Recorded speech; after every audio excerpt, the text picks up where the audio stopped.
Hello and welcome to a wet on wet painting tutorial with Mr. Fox. I'm going to pour a little bit of water on this paper and then I'm going to make sure this paper is nice and wet all over.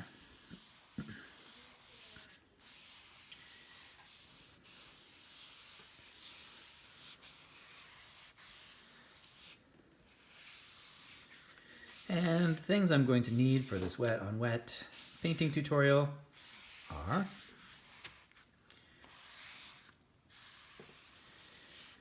paintbrushes. I have 3 different thicknesses. You can make do with just this one, but it's actually nice if you have one that's a little smaller and one that you can use for fine detail. I'm going to use 6 colors of paints. I have red, vermilion orange, golden yellow, lemon yellow, mystery blue 1, and mystery blue 2.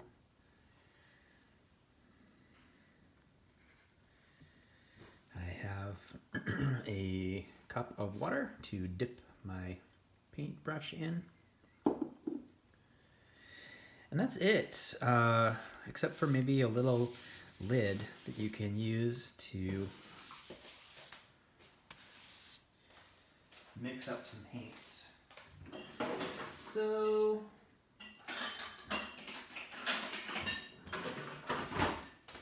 maybe I should do that first.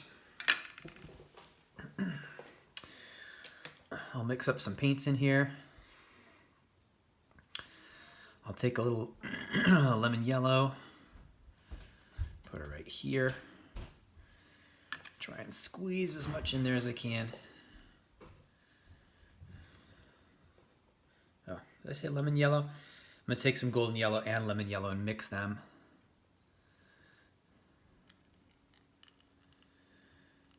So that I can get some green. I'm just gonna take a little bit of blue at first. That's probably plenty. Let me just set that over there. I'll take my second brush and mix it around a little bit and see what I can get here. And yeah, even that blue is probably plenty. I'll just do a little test down here in the corner of my page. Oh, that's a nice green. I'm gonna leave that green as is. Wash that brush.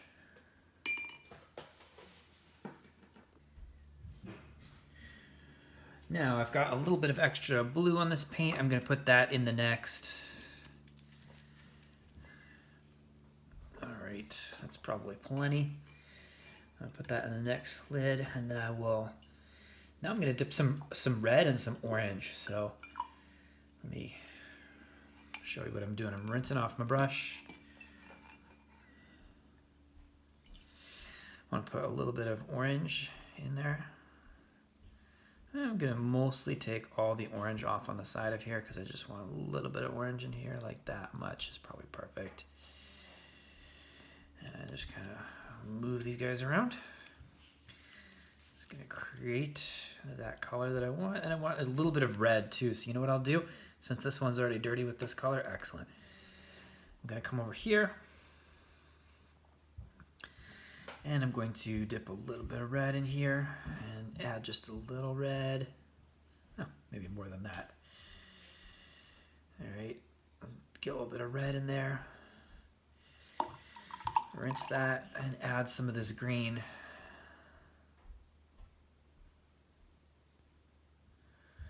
Let's see what we get.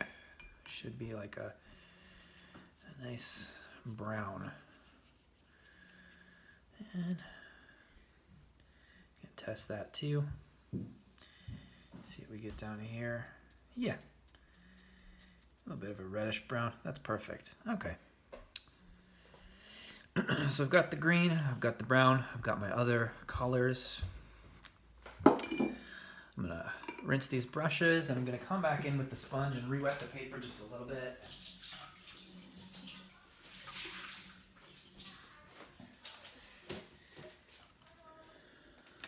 Make sure it's nice and wet on here.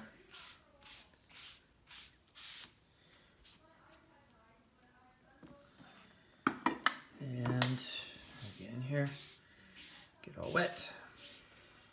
Now,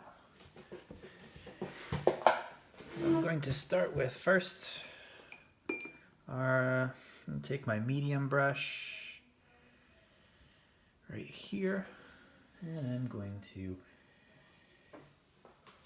start with some nice red circles. I'm going to start with these berries.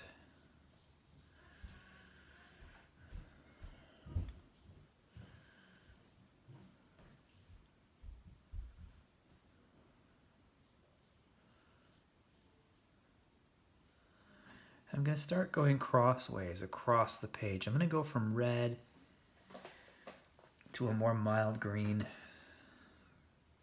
a yellowy green. And these are coffee berries.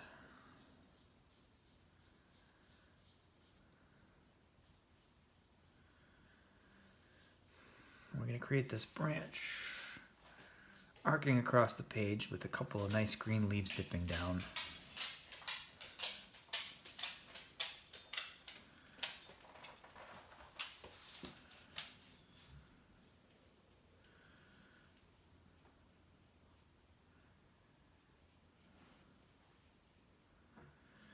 All right. Maybe a few more. Get a few more in here.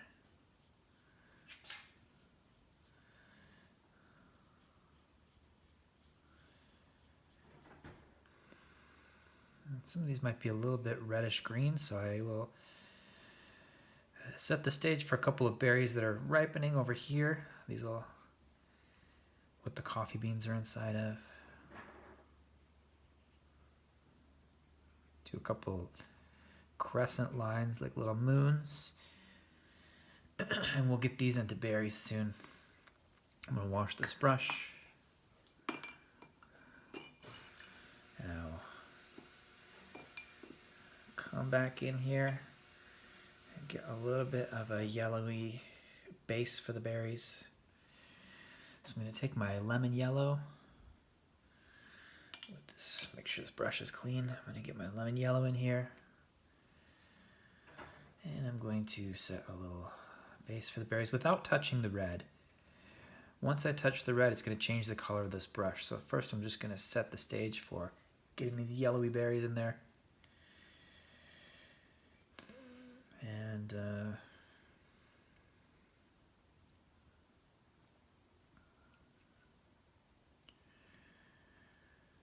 now I'll get these a little bit more circular. Get a little bit of circle in here.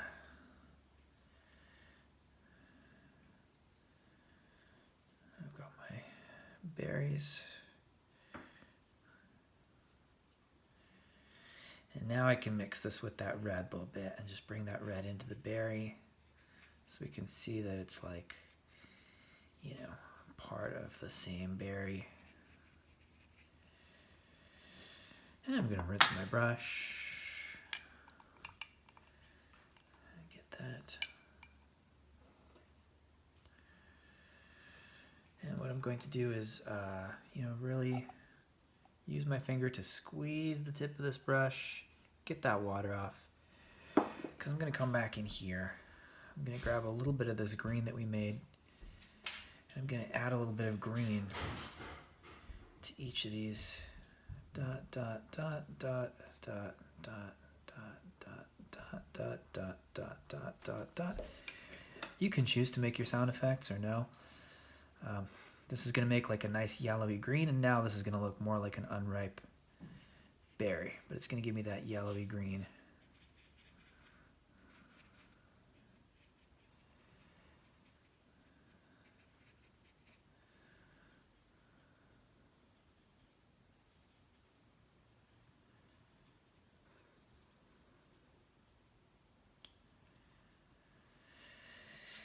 All right, now I'm going to use my big brush. Make sure it's nice and clean. And I'm going to dip this big brush in the green. I'm going to do a couple of big leaves.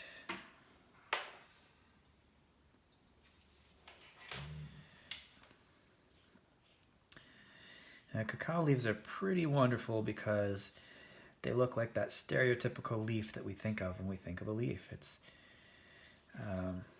got the veins coming up and down with the ribs, and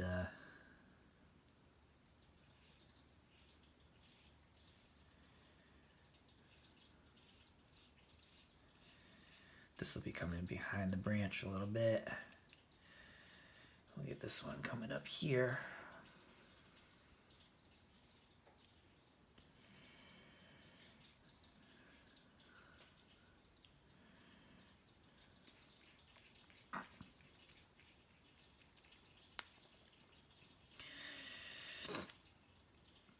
And we'll get another one coming here. And we'll come and do another layer on here as well when it gets a little bit drier. We can put a little bit of a thicker paint there, but for now that's just right. All right. And I'm gonna come back to this medium brush and the brown paint, and now I'm gonna set the branch in here. So let's get this branch that's arcing through our painting.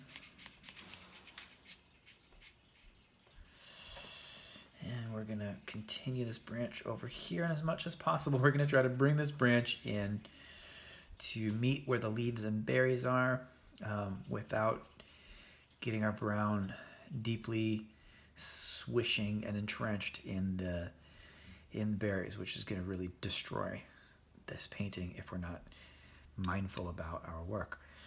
So we can just start by coming up to meet where this edge is right there. Coming next to it and allowing some wiggle room for the paint to really get in there.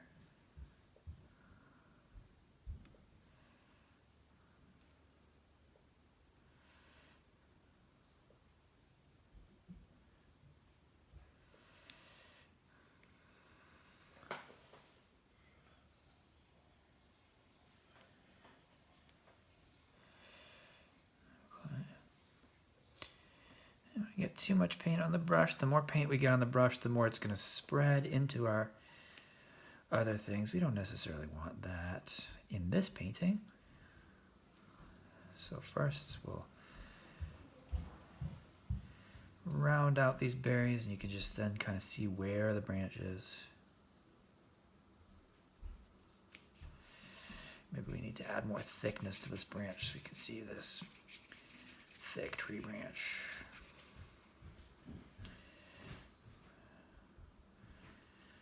Have it going around these berries.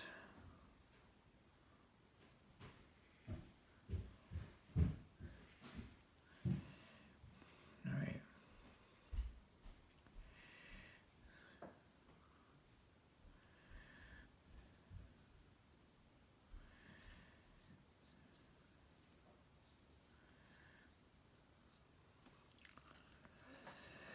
And now you see we have this cluster of coffee beans from ripe to unripe, and we can come back in and add a little bit more redness and ripeness to some of these green berries, but let's finish up this brown branch first and see where that's going to take us with this painting. We'll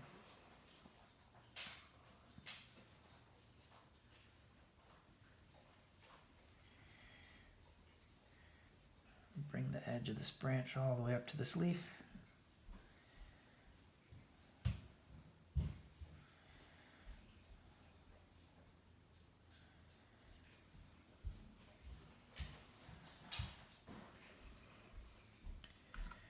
And if I come here with an arc along the top, I can see where this thing's going to end. So I can, up here and up here and up here, this is where this branch is going to come to. So I can see where I can guide this brush along.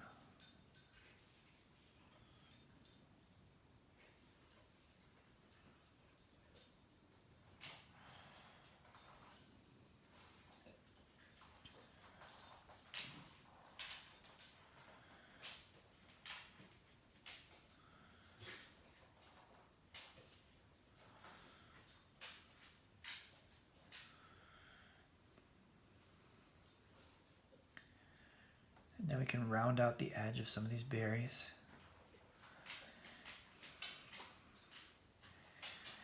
And come along the edge of your branch to try to give this some body and some shape. Now is a good time to give a little bit of body and shape. Now you can always make your branch a little bit thicker if it's getting too thin.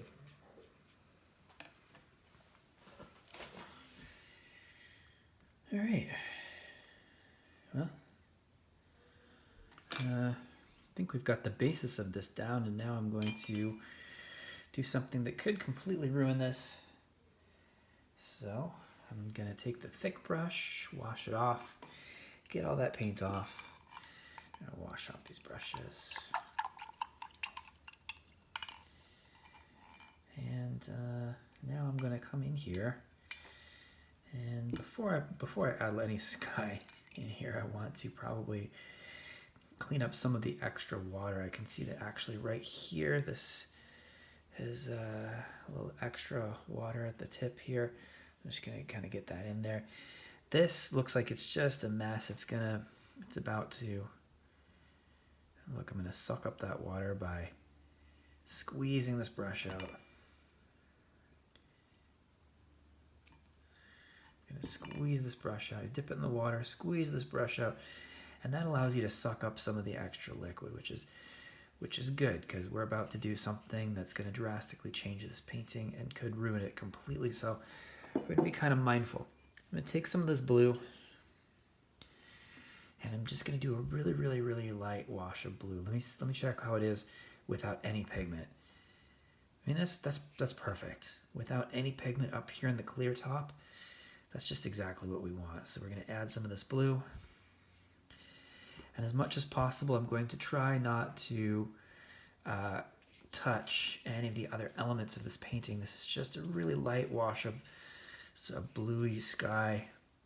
If I want to reach down and grab a tiny bit of pigment, I can, but I don't need much. A tiny bit of pigment is going to go a long way. Again, that's probably too much that I got there, so I'm going to come back into the water of the paint and drop it off. And blend this in, and blend this in, and blend it over here. I'm going to run all along the edges, trying not to get to blend it in with the leaf. You can see what I did here. As soon as I touched this green, blah, the green threw up all over into my paint, and I don't necessarily want that. So happens. I'm going to get this blue up to the edge of here, and then where I meet it, I'm going to come right to the edge and just run along the edge, and hopefully it will not blend too much of that blue in with all the other stuff. I'm going to come up to the edge of this leaf, come up to the edge of these berries, and try not to get it too wet. If you put some water near the edge of paint that's already wet, this wetness is going to want to seep into the other wetness.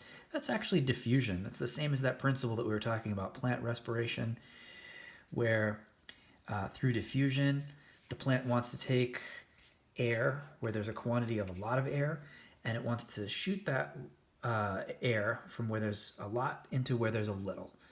And so outside the plant, where there's a lot of air, it'll suck the air into where there's just a little air through the stomata inside the thing. It's the same thing with water, actually. This principle of diffusion that we'll get more into when we talk about physics next year, it works with water as well. Water wants to go from a high concentration to a low concentration. If there's a bunch of water in one area, it's going to want to go where there's not much water. And, you see this all the time. So here it is, living in our painting, showing us the principle of diffusion. Brush hairs are coming off, so I'm going to push these off to the edge of the painting like this. See if I can't get them out of there. I don't want those hairs there. That's not a part of our painting.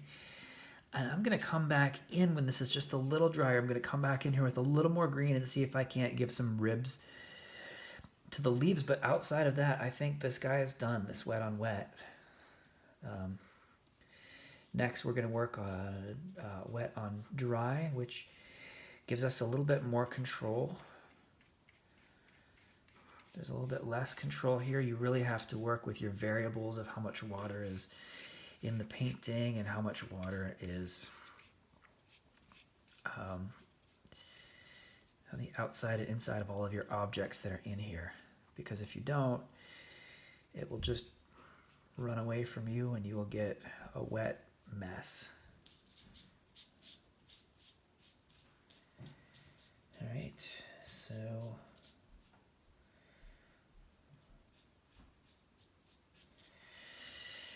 there we go. Looks like this painting is almost done.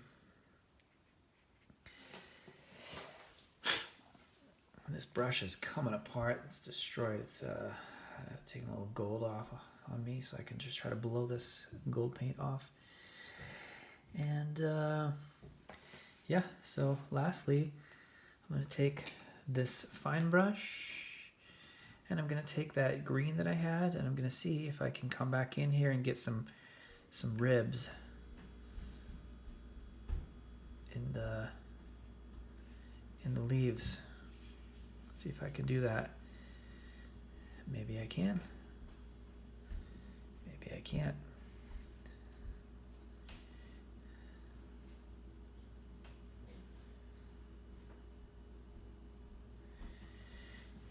And once I get that main rib coming down the center, I'm gonna just come out to the side.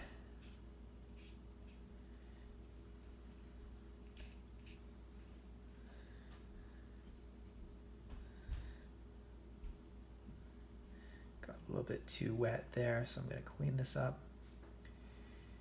Come out to the side.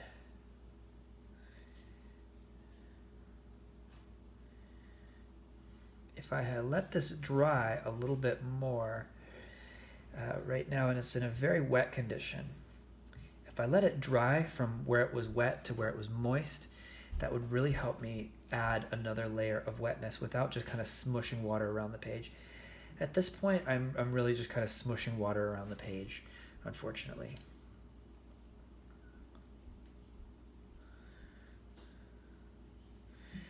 But if I let this dry a little bit, let it dry on up, and then came back in with these ribs when it was in a more moist condition and not necessarily soaking wet, that would really help me out. Same thing if I want to add a little bit more redness in here. If I want to say take this medium brush, take a little bit of red, and I can just a little red in the edge of the corner here, and I can add just a little bit of ripeness here to the berries, and even come back here and add some more red to these berries. This is the first thing that we were painting, so this is actually kind of drying up nicely, and so I can add a little ripe redness to here.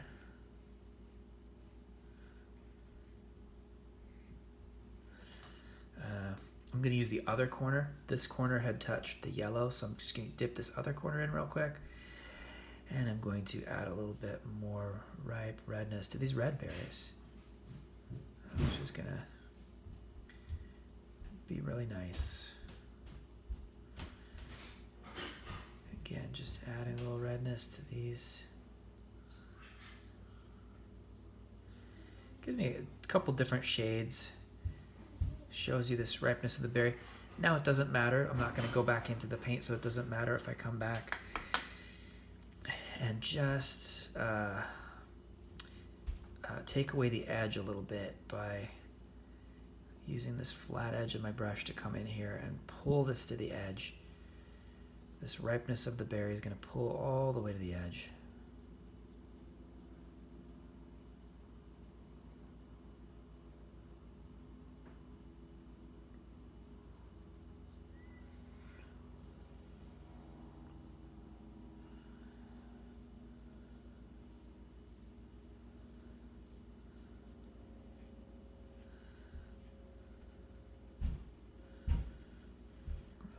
In and see if there's anything else that I've forgotten, but it's looking pretty good to me. Here we have the coffee shrub, and We've got some beans that are red and ripe. We've got some beans that are yellowish green. We got some of these leaves. The leaves I really do think could benefit from a much stronger nib right there, so I might come back when this is dry. But, I'm not going to bore you with that step. You're welcome to come back in and do that, and I'll send a photo when this is dry. All right, that's it.